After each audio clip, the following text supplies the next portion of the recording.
Hola Vinaka everyone, welcome back to my channel.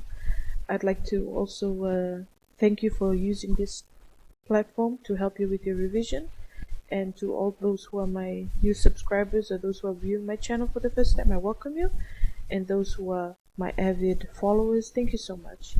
Today is going to be a very exciting lesson because we'll be doing something that you always start the year with, which is part of speech.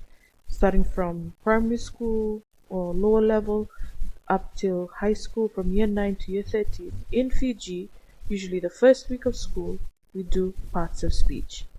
So since you are in year 12 and 13, year 12 or 13, you're viewing this channel, even if you're from year 9 up till year 12 or 13, parts of speech is very important. Now, whenever I start my class for parts of speech, I usually ask the students.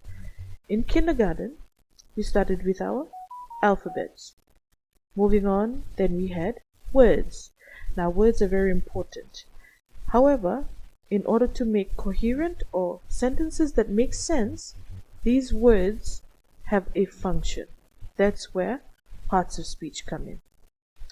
So, without further ado, let's start with our lesson. So, that is going to be our topic for today, which is parts of speech. However, since this is senior English in high school, we won't be looking at each and every part of speech. We'll be looking at one specifically today.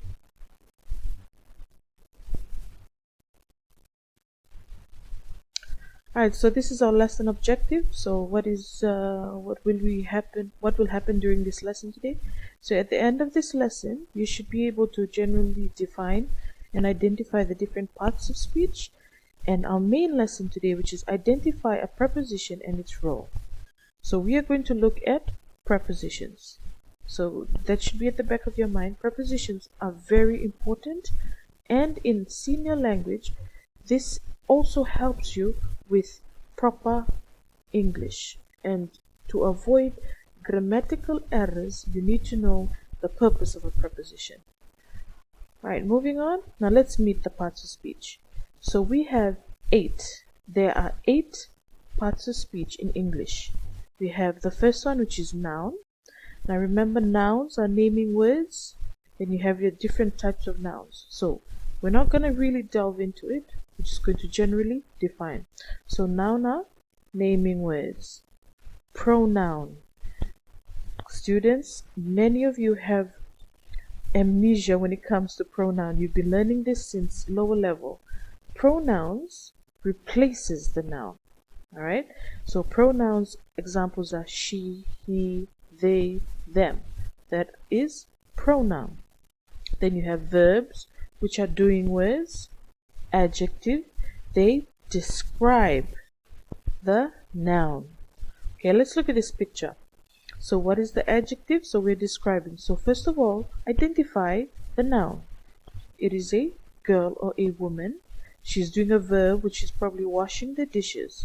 So let's describe her. So you can say the girl with the brown hair, the girl with the red sweater, or you can say the girl with the rosy cheeks. Those are all adjectives because you are describing the noun. Okay, so those are adjectives.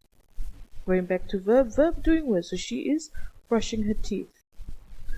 Moving on, the last 4 parts of speech.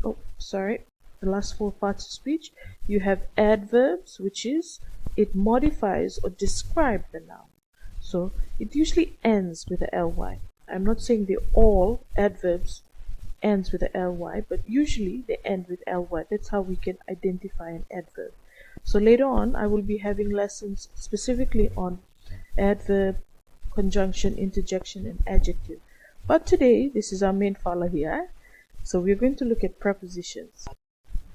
Alright, so prepositions, they are usually indicating where things are.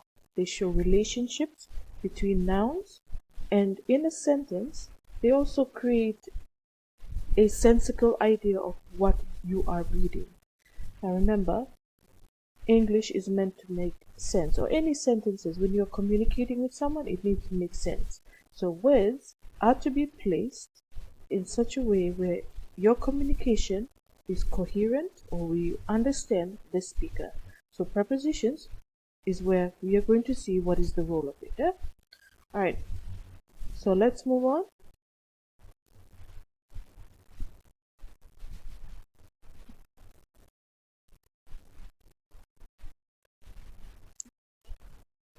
All right, preposition.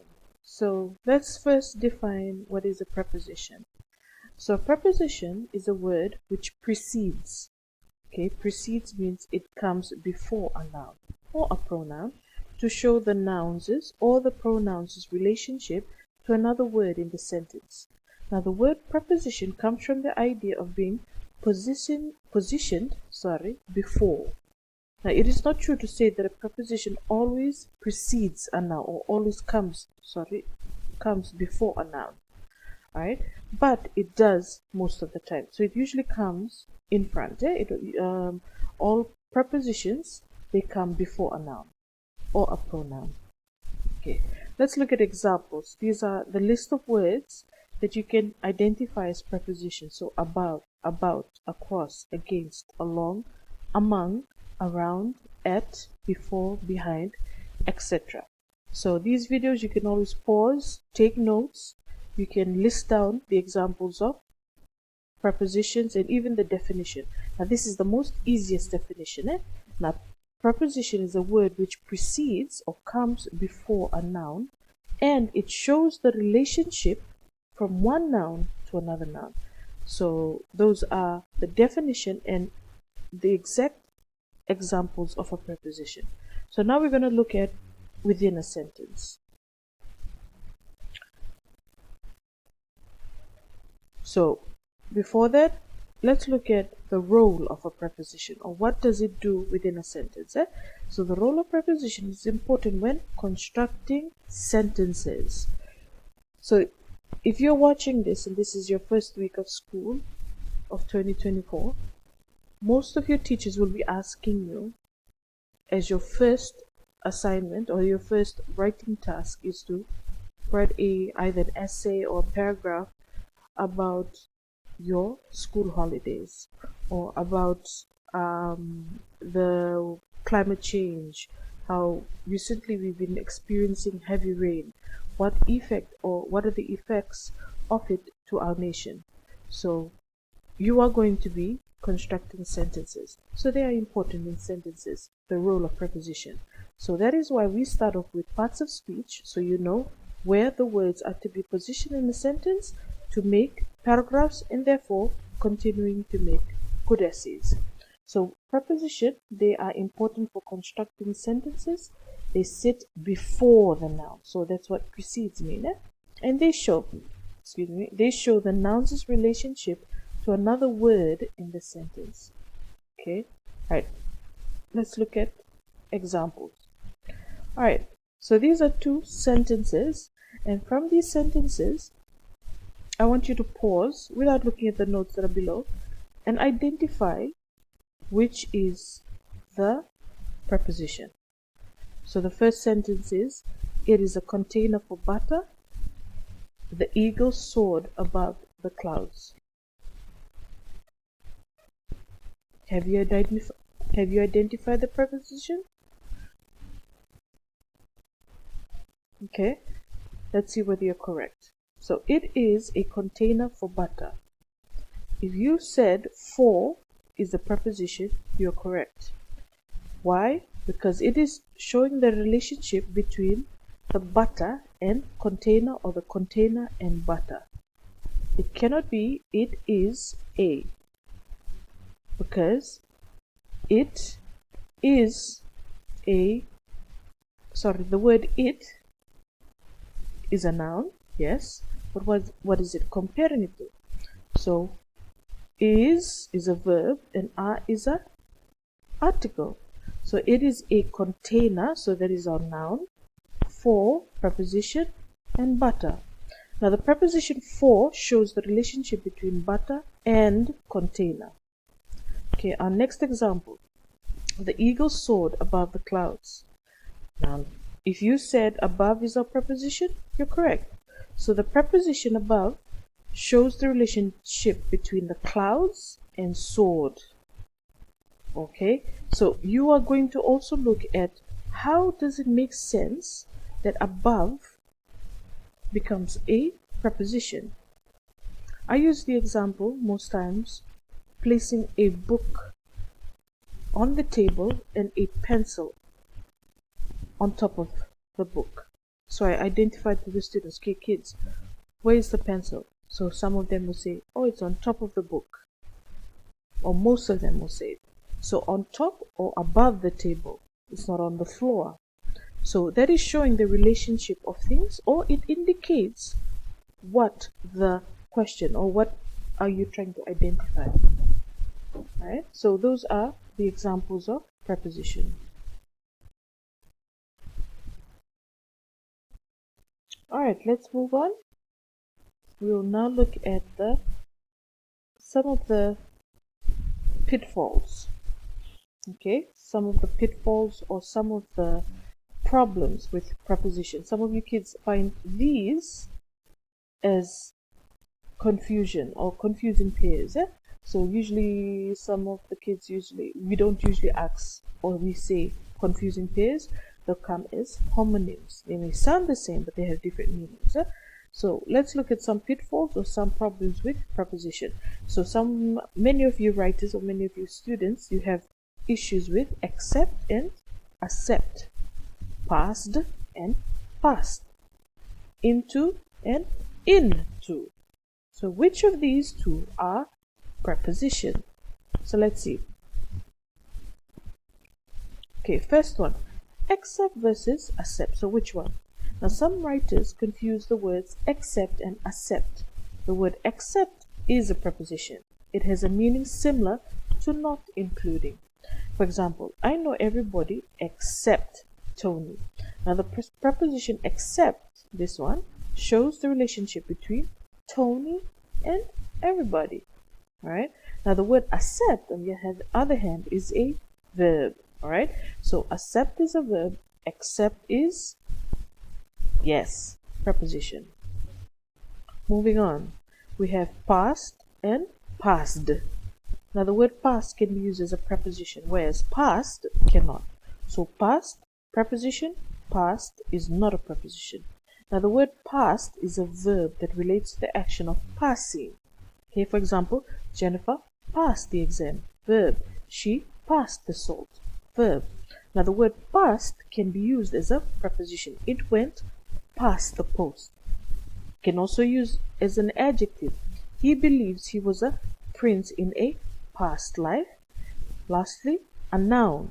It's all in the past. It's all in the past. Whether preposition, adjective, or noun, the word past usually relates to either time or distance. So past is a preposition and past is a verb. So please revision and practice, then you'll always know the difference between the two. Lastly, you have into versus into. Now the word into is a preposition. So the first one, there's no space in between the words. So it is written as one word. That is a preposition. Now she turned everything she touched into gold. So like you can also sing, like if you've ever heard of that parable, Midas touch, or a folk tale. So whatever that person turned, so whatever that king touched became gold. So we can say into is a preposition. However, on occasion the words in and to appear next to each other in a sentence, and writers are unsure whether to use into or into. Now this happens when the verb in the sentence includes the word in. These are examples. Example, hand in, step in, turn in. So hand in to the teacher, step in to the light, turn in to the road. Okay, so make sure you know the differences between into, no gaps in between. This is a preposition and this is the verb, okay, which includes a word. Alright, now let's look at the ending of our presentation or the ending of our class. Okay, always remember English is not a subject, it's a language. If I've taught you, and in my class, I always remind my students, especially if English isn't your first language, people usually see it as a daunting task, or it's very hard to learn English because they do not speak it at home, or the English that they do speak isn't proper. Always remember, English is not a subject, it's a language. In order to become better or proficient in a language, you have to practice. So only way to be proficient in a language is to practice, practice, practice. There's no such a thing as where you're gonna cram whole night and then in the morning you're gonna get it right. You're bound to make mistakes. Only way to become better at something is to practice. So I really would suggest is to read a lot, watch and listen to proper English content, and don't be afraid to try. You know, my students find it really hard to communicate in English in my class, but I keep telling them, there's no harm in trying. So keep trying to speak English, continue to read newspaper, magazines, or even watch movies that have English subtitles. Even though they're speaking English, it helps. It really does in order for you to become proficient in this language. Alright, guys, so with that, I'd like to thank you so much. Continue to revise, and I hope you've understood what we've learned today. Nakamakulit.